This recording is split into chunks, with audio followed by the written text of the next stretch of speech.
I'm Candace Bailey. We're back! Yay! We missed you. Yeah. We left to teach you a lesson, you jerks. Actually, the lesson is pretty much anybody can host the show. We were in Northern California filming a bunch of packages and specials and whatnot for our big 420 special, which oddly enough airs on April 20th, right? 420. Yeah. So, hooray. Also, my mind is a very wet blanket right now. It's true. We're coming to you live from the G4 studios in Los Angeles. On the show, you may remember him as Jacob from Lost, but Mark Pellegrino will be here to talk about life as a vampire on Being Human. Plus, AT&T is buying T-Mobile in the loop, and we'll figure out if that's going to help the reception of AT&T or end service completely on T-Mobile. We really don't know. One of the two will probably happen. And today's musical playtime, we'll check out the new Garageband for iPad. Apple didn't invent music, but we're going to give them the credit for it anyway. And we'll salute new kings of doc comedy. Today's coronation is for Epic Mealtime. They stepped up big to make a meal that was almost 80,000 calories. Oh, so close. So close. So close. 79,000. By the way, the bag may say that 2 cookies is 1 medicated dose. Maybe if you're a linebacker. Medicated dose of what, Kevin? Awesome. It's medicinal.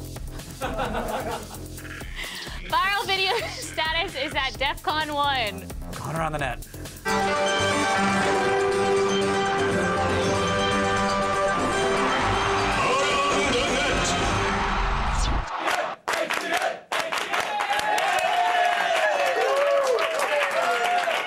All right, folks, our number 5 video is a crane doing its job, which is to amuse me. Things work out for Kevin, but not for this crane operator.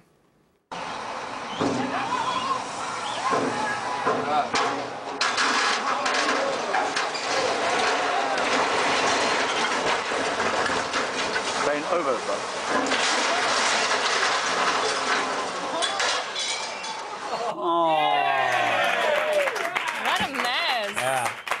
Well, look, you know, he did put the boat in the water and a deuce in his pants and a smile on my face, so I guess he couldn't have done it any better. Cheer. Crisis 2 is out in stores tomorrow, but today we have a look at an Easter egg from the game. Yeah, here's 2 guys, 1 elevator.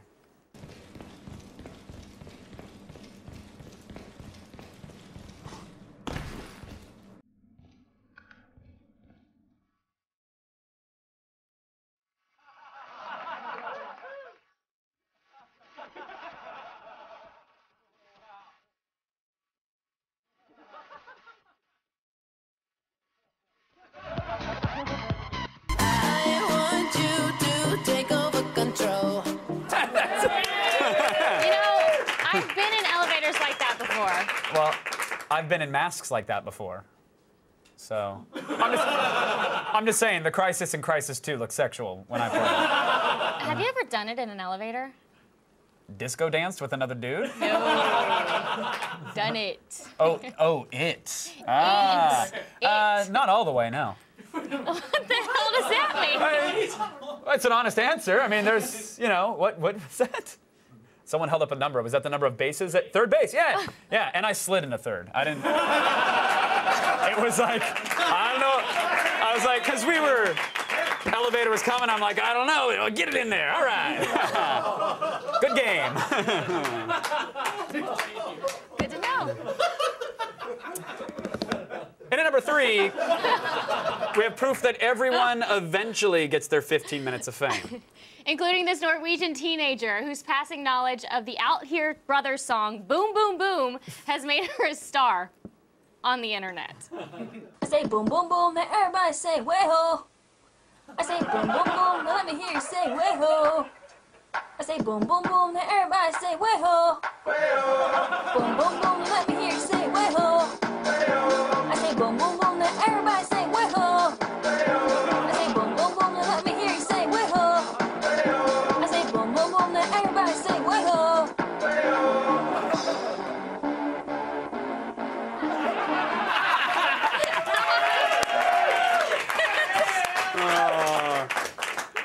That video just makes me grateful that YouTube didn't exist when I was a teenager. Why? What did you do in your bedroom, Kevin? Have you talked to my mother at all? No. Then nothing. The answer's nothing. I didn't do anything. Mostly reading and homework. Uh-huh. Well. Move over, Wasp. Today we found the worst metal band ever. Yes, during a multicultural club assembly, so the kids know it's going to be fun, at Kentridge Elementary, the metal club demolished metal classics from Pantera all the way to Disturbed.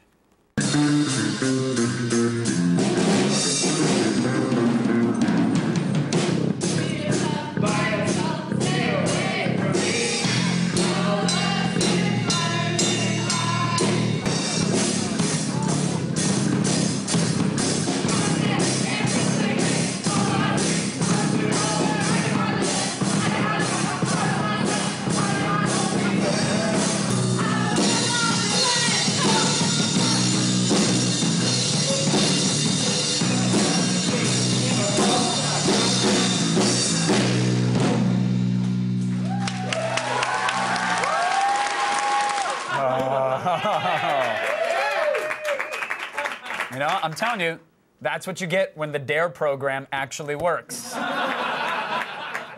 Take the drugs away from the kids and you got their Hot Topic medal at the assembly. I'm telling you. God, that was awful. Still ahead, a galaxy far, far away gets an old-timey twist.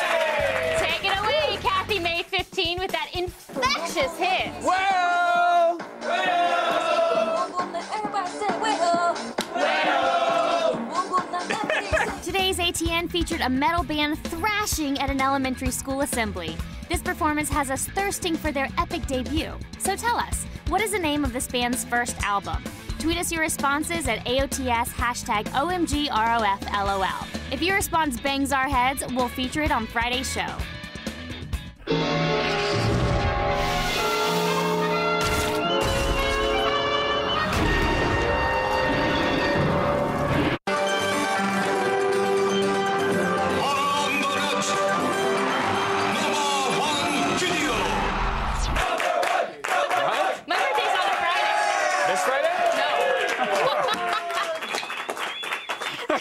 Candace is like, I was born one of these years. My birthday is exactly 1 month from 4/20.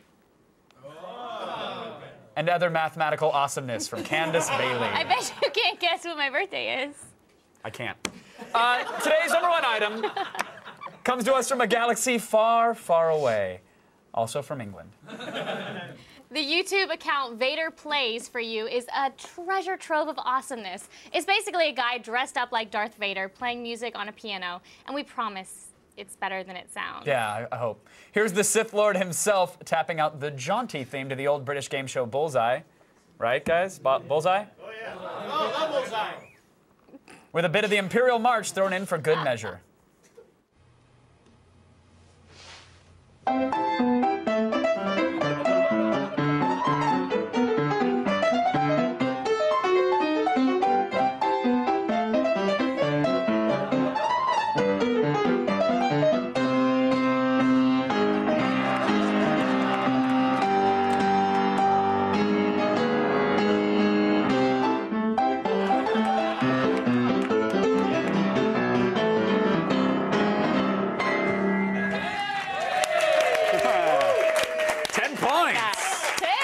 I'm giving them 10. Nice. But it's weird, because I think that's the soundtrack to some rare vintage erotica that I have.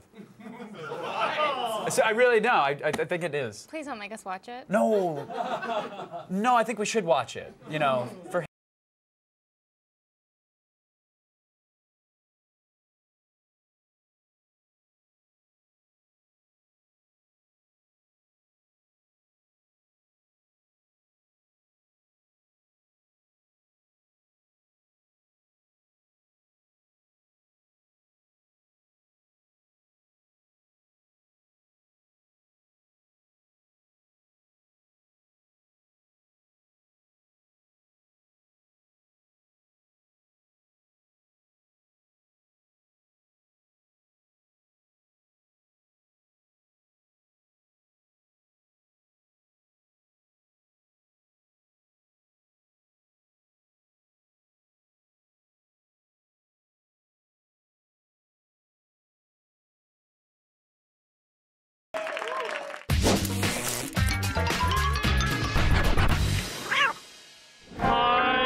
Remember the days when you actually needed real instruments to play music? Now with GarageBand on the iPad, you have an entire band in the palm of your hands. Using only your fingertips, you can produce a musical masterpiece in a matter of minutes. So let's rock! The iPad version of GarageBand looks and feels just like the real thing and has multiple methods for assembling the building blocks of your opus. To start, the tempo can be set by manually tweaking the BPM, or the program can automatically set the tempo for you by just tapping it with your finger. There's a small selection of loops you can just throw on the timeline, but who needs them? You're here to make music. All in all, there are 7 virtual instruments to work with, and you can stack up to 8 tracks per song. The standard instruments, like the keyboard and drums, are pressure sensitive and work just like their real-life counterparts. The drums are mapped out in first person to give the impression of being seated in front of a real kit. All you need to do is give it your best John Bonham and bang away. To lay down the beat, hit record and play along with the click track. If you mess up, don't worry. There's a dedicated undo button standing by. Find the rhythm you like, hit the multi-track button, and your recording is automatically added to your composition. But maybe you need a little help making things sound good. Well, you're in luck. There are 4 smart instruments that pretty much do all the work for you. On the smart drums, you just need to drop each element of a drum kit onto a grid, like the snare or cowbell, and you've got a perfectly timed beat. When it comes to the smart keyboard, instead of standard piano keys, it provides a full range of arpeggios and chords for whatever key the song is in. With one finger, you've got instant chordification. Stick with the grand piano or try one of the organs to add some soul. Same goes for the smart guitar. There's a set of chords on both acoustic and electric guitars, with the option of strumming strings individually or shredding a solo on the preset scale or virtual fretboard. The smart instruments also have an autoplay feature. Turn it on and the music is literally played for you. Look, Ma, no hands! Adding vocals or any other real-world sounds is equally as easy. Record whatever you want directly into the microphone and add an effect with a single stroke, or use the sampler to record a short sound and set it to a standard chromatic scale. Meow. When you're all done, share your masterpiece with friends, send it to iTunes, or email it with the push of a button. GarageBand is a surprisingly robust music tool for only $5. It's easy to use, fun, and actually teaches you how to play music. In other words, GarageBand on the iPad turns anyone with fingers into an instant rock star. So what are you waiting for? Go forth and rock on! Meow, meow, meow, meow, meow. How much longer before real musicians are completely obsolete? Another 2 years and 6 weeks. So, no, really. May 2013. Haha, I can't wait. You said that's my birthday month. What? It's Are my you still birthday really? When is your birthday? May 20th! Hey! There we go! Hey! May 20th. It's so far away. That's real. That's the long tease. Hey, if we are still on the air by then, we will probably reference it. All right. I hope so. Now, come on, show me your tweets. Come on. Show me them tweets. Actually, Okay. they're over there. I don't think I like the sound of Yeah, that. I didn't like the way that sounded either. Are you creeping up on me? What are you doing? I'm just walking over to look. Okay, good. You go ahead. Get on up and close personal. Go ahead and read one of them tweets. Ocular nervosa. I did it in an elevator once. I'd like to try it with someone else, though. That's pretty funny. I like that. I mean, if it's true, sorry. But if it's not, then that's funny. Jacqueline Turner. What does she have to say, I thought Candace? you were going to read. Sounds like Kevin did a lot of personal boom, boom, boom on his wee-ho as a teenager. Hey! I definitely did, yeah. You want to read one? Go for it. Yes, okay. So, All right. do I have to walk over here to the you reading do. position? That's the rules. R. Silent wrote, I was leg humped by a poodle on an elevator once. Can I join the club now? If it was consensual, yes. And THX 1138 DDS says, I've only gone down in an elevator. Oh. Do we believe that it's a girl off the thumbnail? Because I mean, odds of women on Twitter, slim. Odds of women on Twitter tweeting attack of the show, poof, imaginary. But, sure. Have you gotten any elevator action? Not the 80s game, but any actual? Oh, no. No sex till marriage.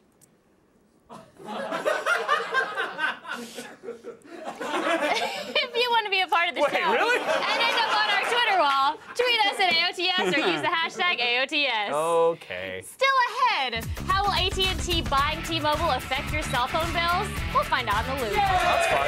And later, Being Human's Mark Pellegrino will be here live in studio.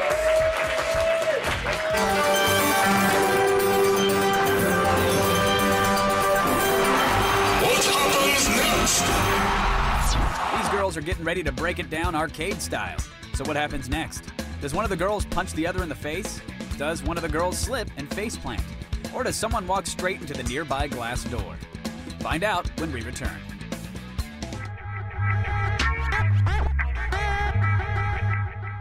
Allison Brie and Danny, we are about to partake in eating giant toasted ants. 1, 2, 3.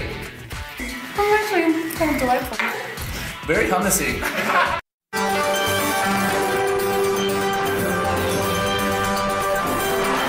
What happens next? These girls are getting ready to break it down arcade style. So what happens next? Does one of the girls punch the other in the face? Does one of the girls slip and faceplant? Or does someone walk straight into the nearby glass door?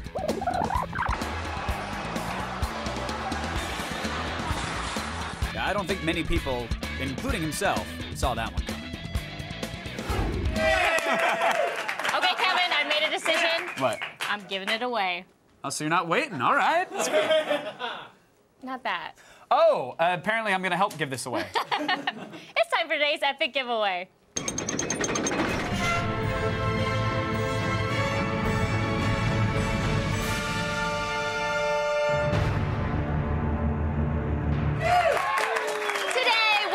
Viewer will win an entire Dungeons & Dragons deluxe collection courtesy of Wizards of the Coast. You're going to get the classic D&D starter set along with a Dungeon Master's kit, Monster Vault, and over 13 game supplements, board games, and books. Sunshine be damned!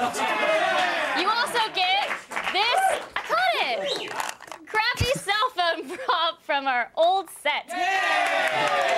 What's inside of it? We don't know. I don't know. Will it land you on a watch list? Only one way to find out. To enter, visit g4tv.com/epic giveaway. Get your entry in between now and Tuesday, March 22nd by 3 p.m. Eastern to be eligible. The winner will be announced on tomorrow's show, but right now, it's time to get our feed on. Bring us the news, Andy Allo. Thanks, guys, and it's time to start the feed. All the news you need to know. It's Monday, March 21st, and here are your top stories. All bow down to the big three. AT&T is buying T-Mobile, leaving Verizon and Sprint as the only other wireless carriers in the U.S. Seriously, the $39 billion acquisition. It was $39. That'd be awesome. The $39 billion acquisition would make AT&T the largest mobile carrier in the country with 130 million subscribers. Now the proposed deal will head to D.C. where regulators will examine potential antitrust issues. While AT&T promises improved service and better LTE coverage in the future, some public interest groups are calling the mega deal, quote, unthinkable. But we'll have more on this new telecom overlords in the loop. Now, if you're a lover of porn, you'll be... Yes!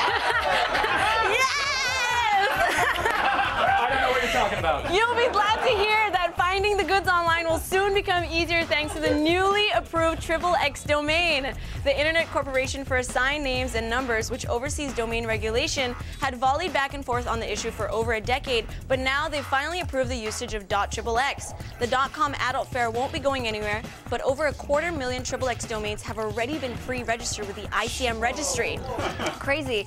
At $75 a registration, a rep with ICM says that they stand to make over $200 million a year, whoring out the newly minted domain. Now, the master of horror is in talks to write an episode of The Walking Dead.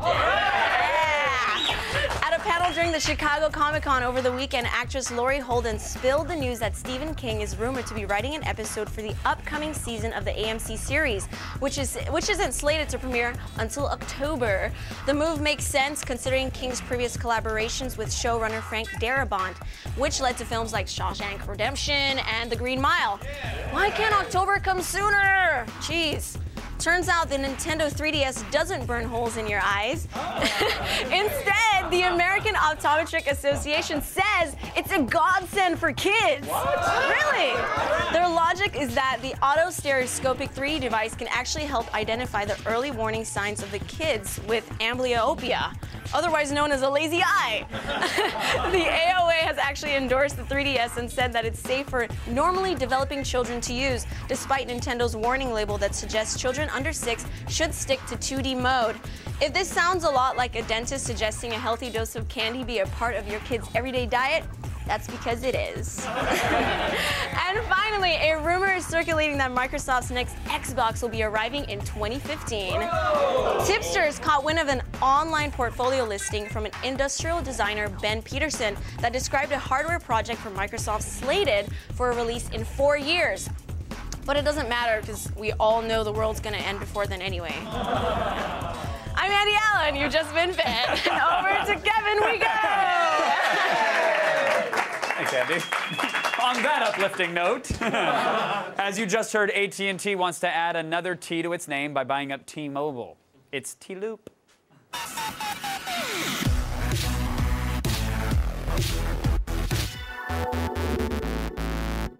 Joining me from New York to help us make sense of it all, senior staff writer for Business Insider, Dan Fromer is here. Hello there, sir. Hey, I want that old Nokia phone you just had up there. Believe me, we have barrels of them. They're all yours. So tell me, how big a telecommunications giant will AT&T be if this T-Mobile acquisition goes through? Well, it's already the biggest. It's just going to get even bigger. You know, maybe 130 million subscribers instead of 95 or something like that. But definitely the biggest by quite a wide margin now over Verizon, which would be number 2. Well, Dan, because of that overwhelming size, do you think it'll actually go through? Will this merger happen? This is definitely a risky bet on AT&T's part, but they certainly have experience in this field. Remember, Singular used to merged with AT&T Wireless, and then AT&T bought Bell South. It definitely has experience in mega mergers, and they really said that they thought through all of it, and they think they have a good case here. But there's certainly the case that could be made if the FCC and the Department of Justice want to say, we don't want to go from 4 nationwide carriers to 3. Let's not let this go through. So if that happens, T-Mobile gets $3 billion and some spectrum and a roaming deal. So they certainly thought this through. All right. Now, you know, I read the headlines and then read the story and looked at everybody else, and we kind of confused, in a confused manner, threw our arms in the air and went, yay? Because we don't really know who wins in this case. Let's say the merger goes through. Does this mean anything for T-Mobile or AT&T customers?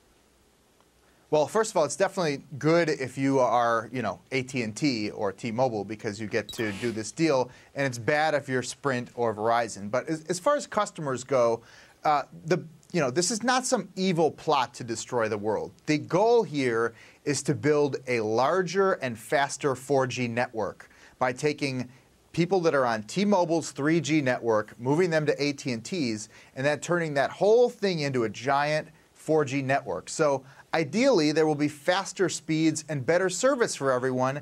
And you know people have been complaining about how bad AT&T has been over the last several years. So if this can actually make a better network, you know, maybe it's worth considering. Yeah, I mean, I read a lot of posts online that said, well, if they've got billions of dollars sitting around in their chest, why don't they improve their network? And I said, well, I think that's what they're trying to do, essentially. They're just trying to buy another chunk of that spectrum, especially a high-speed one, and then give it to those customers, right? Exactly. This is not, you know, let's just keep getting bigger and bigger and bigger, although that certainly plays a role. But this is a situation where there's not an unlimited amount of spectrum, and T-Mobile has a lot of it that can be useful if these two companies merge. All right, now, Dan, T-Mobile launched Google's first Android phone. It's done that with a lot of Google support and their help. Could Android end up being a loser here if this merger goes through? You know, it's certainly possible. I think it's too early to tell.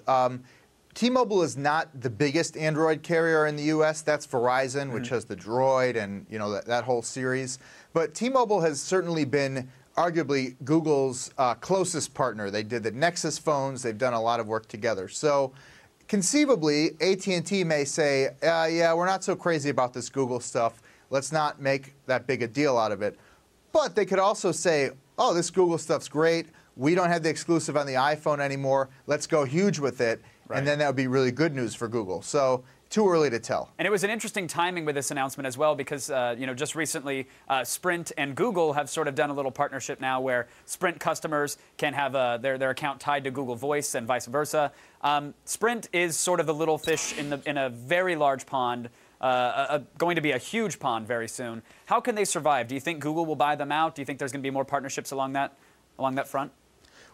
Well, Sprint is definitely in a worse position than it was before this deal was announced, especially because it also was trying to buy T-Mobile. So it kind of loses twice there. So what happens to Sprint? Well, Sprint could buy up a bunch of smaller carriers and try to get bigger itself, or it could sell out to someone like Verizon or maybe Comcast if the government lets them do that. Or there's also these crazy ideas like maybe Google might buy Sprint. Google has already partnered with Clearwire, which works with Sprint for 4G WiMAX service. And look at the Google Voice Sprint thing that was announced today. This is one of the few times we've actually seen innovation on the carrier level with software.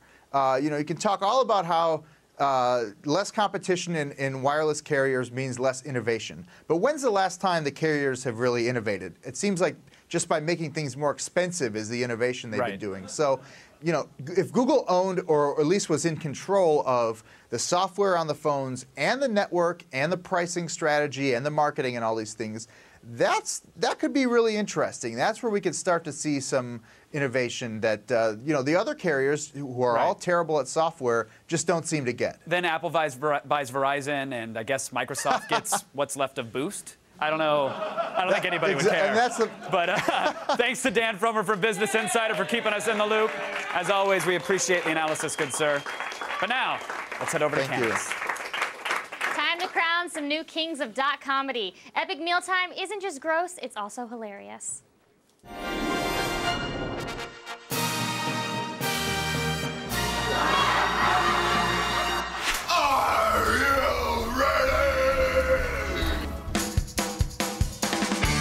Hasn't even been a year since they joined YouTube. Epic Mealtime has already racked up over 45 million views. But this is no sketch comedy troupe, and their key to laughs isn't nutshots. These guys have filled a kitchen with mouth-watering deliciousness and culinary horror, and the result is the web's funniest cooking show. Bacon strips and bacon strips and bacon strips and bacon strips. According to Epic Mealtime's ringleader Harley Morenstein, their hometown of Montreal, Quebec has a reputation for deliciously greasy foods. In this tradition of cheeseburgers and poutine, a French concoction of fries, gravy, and cheese curds, Epic Mealtime was born. This close-knit group had been drinking and cooking epic meals together for years, especially with bacon. In 2007, Harley uploaded a disturbing video of himself eating a Wendy's triple Baconator to YouTube, but it didn't find much of an audience. The eating and drinking continued, but no cameras were involved. Then, in July of 2010, Harley and close friends Muscles Glasses and Sterling Toth, the man behind the camera, decided it was time to return to YouTube. There, they could share their love of food and cooking with the world. The trio visited fast food restaurants all over town, gathering ingredients for the worst pizza ever made. It's me. I want the Baconator again. With its mix of sharp one-liners and artery-clogging visuals, Worst Pizza was a near-instant hit, pulling in over 100,000 views in 1 week. To save their mascot Muscles Glasses from an early heart attack, more friends were included in their follow-up videos to help consume the massive quantity of food being prepared. What's it taste like?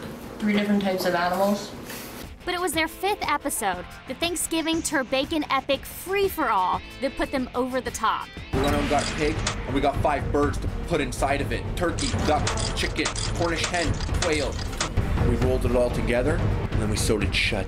This 79,000-calorie monstrosity scored 1 million views in just 1 day and cemented Epic Mealtime as one of the fastest-growing YouTube channels of all time. Epic Mealtime's success has also caught the attention of the mainstream media, with several newspaper articles and an interview on ABC News. Though no one in the crew is a classically trained chef, there's always one person on hand who ensures that the food is safe to eat. Someone's gonna die tonight eating chili. And Epic Mealtime insists that everything they cook tastes delicious. None of it ever goes to waste, and no one has ever vomited. Tastes like crazy alcohol rainbow pig. They may even be coming to a TV near you. In early 2011, the group signed a deal with a Hollywood rep who was shopping around the show to interested networks. And there's much more to come. The guys say that they haven't even started on seafood yet. Bacon stuffed lobster, anyone? Changing the game. And you Oh!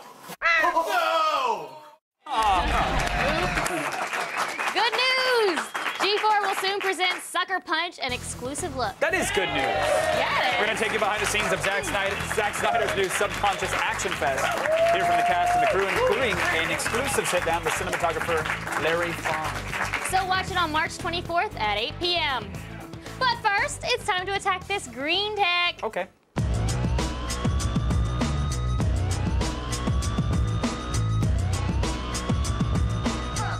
A lot of people talk about reducing their carbon footprint, but it looks like the guys at Oat Shoes took it literally when they created these green kicks. Made from biodegradable material, these sneaks were developed to not only look good, but be completely compostable as well, which means after you've worn them out, you can bury them in your garden. They haven't been released yet, but you can check them out over at oatshoes.com. Now, typically, comic books and farming don't belong in the same sentence, unless it's the comics from Sprout Home. These two comic books, April Showers and The Gardener, are only 2 pages each, but have been infused with seeds. Now, this means that after you're done reading them, you can plant them out in your own garden of wildflowers and herbs. No, not those herbs, Kevin. Head on over to sprout.home.com. Sorry. Screw all of you jerks. And get started on your garden for $10 an issue. And finally, we know Kermit the Frog said it isn't easy being green, but clearly he wasn't wearing one of the stylish wooden watches. These watches are made of natural wood, completely free of toxic chemicals, and come in a variety of colors. And for every watch purchased, a tree will be planted, making these timepieces perfect for both the hippies and the hipsters. Swing by we-wood.us and make time to save the world for about $120. For all these green items and more, head on over to g4tv.com/AOTS. Stay tuned for a vampire who doesn't sparkle. Mark Pellegrino from Being Human will be here soon. This portion of Attack of the Show is brought to you by Warner Brothers Pictures' Sucker Punch, from the director of Watchmen and 300, in theaters this Friday. Fail. You're dead. Major fail. Fail. Fail, fail, fail, fail. You lose.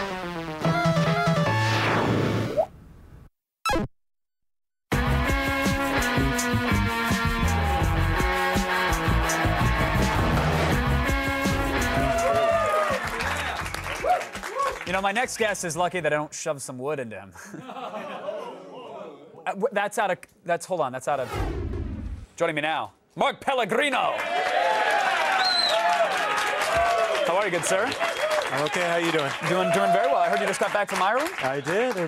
Were you over there? Were you actually there for St. Patrick's Day? I was there. I was in Galway for St. Patrick's Day. There, it's a national holiday. Understandably. Yeah. What was the process for getting vomit out of your shoes? I didn't. I just left the shoes there. Let it be? Yeah.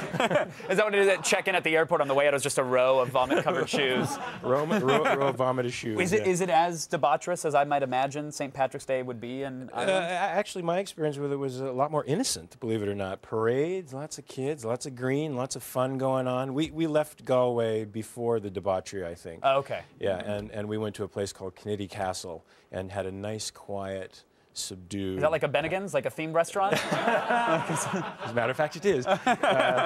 No, it's a 13th century castle. Haunted castle, yeah. What, a haunted castle? Haunted castle. You chose to stay there? Chose to stay there. I was hoping to be visited by the monk who apparently haunts the place. Did you hear anything weird? Any chains rattling, or? No, just whatever was going on in my own mind.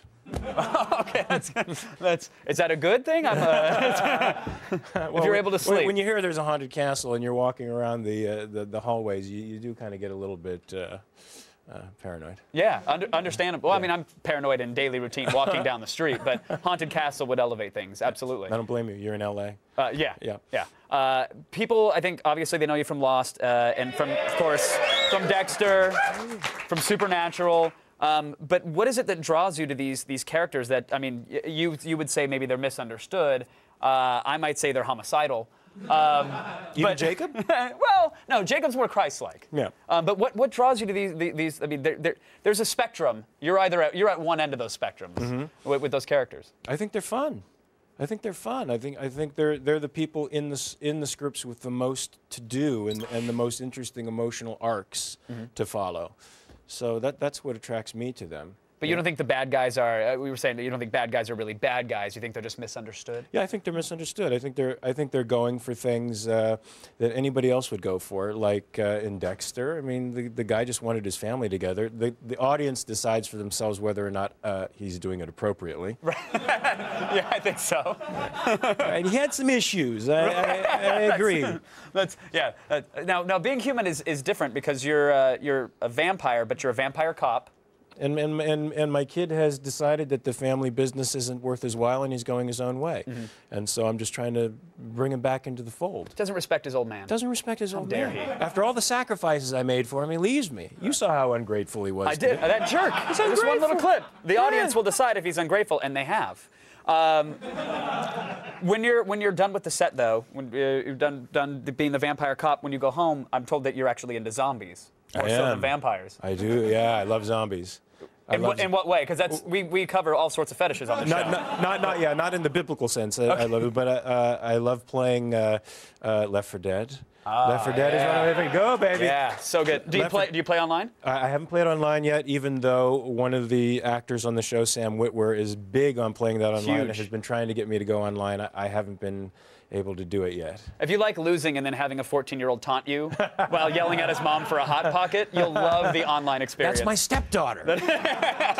You'll love it. Well, I want to let you get back to the zombie slaying, but thank you so much for coming on the show. Yeah, thanks. It was a pleasure, Mark. Thank you very much. You guys can check out Being Human, there we are, tonight on Sci-Fi. And the rest of you stay here because Galactopedia has all the space news you need to know, like where the Eye of Sauron is right now.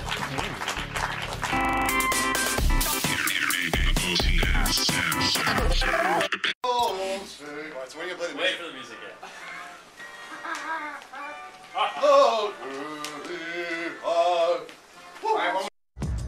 Coming up tomorrow on an all-new Attack of the Show. Director James Gunn will be here live in studio with his violent new hero film, Super. Then in GadgetCon, we'll play with the HTC Thunderbolt, Verizon's first 4G phone. And Chris Gore's got the lowdown on new releases, The Tourist and Skyline in DVD-Doomsday. See it tomorrow. Fertilize that. Yeah.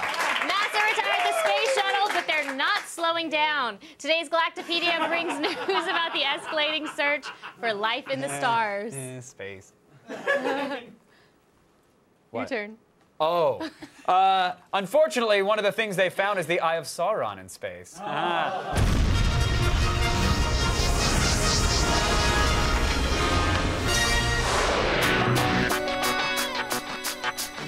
If space is the final frontier, then we better get our asses in gear considering we've only scratched the surface of our galaxy.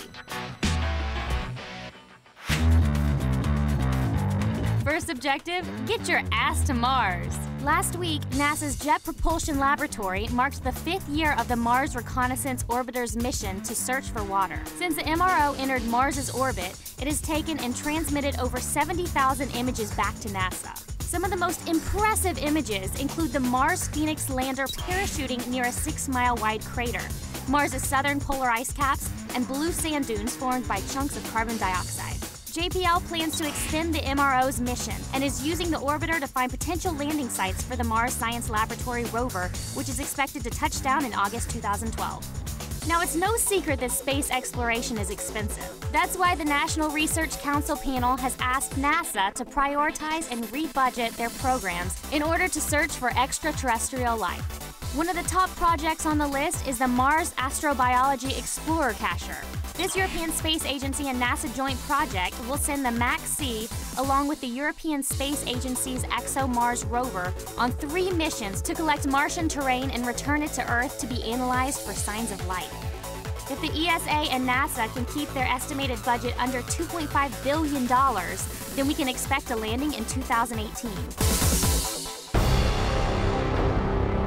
And finally, Just when you thought the Dark Lord of Mordor was defeated, think again, Frodo. Scientists have discovered a black hole resembling the Eye of Sauron from the Lord of the Rings trilogy. Located in the center of galaxy NGC 4151, the black hole is 38,000 light-years across and approximately 43 million light-years away from Earth. Black holes are singularities in space where the gravity is so strong that not even light can escape. Scientists believe that when matter gets pulled into the black hole's center, blue X-rays emanate from the matter. In these new images from the Chandra X-ray telescope, you can see the blue X-ray surrounding the center of the black hole, creating the pupil of Sauron's eye. Even though this eye may not be able to control legions of orcs, scientists will be able to study how black holes affect gases in a galaxy-wide scale. So even though the average citizen can't head into space just yet, the latest science and technology allows us to explore the galaxy without having to leave our planet.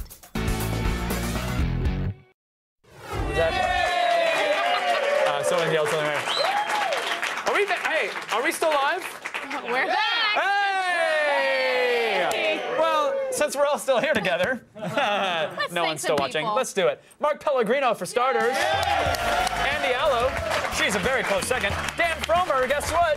Very important thank you to Dan Fromer, because he's awesome. Now stick around, a wetsuit starts right now. Good night, everybody. Good night. All right, so how many guys were in the elevator?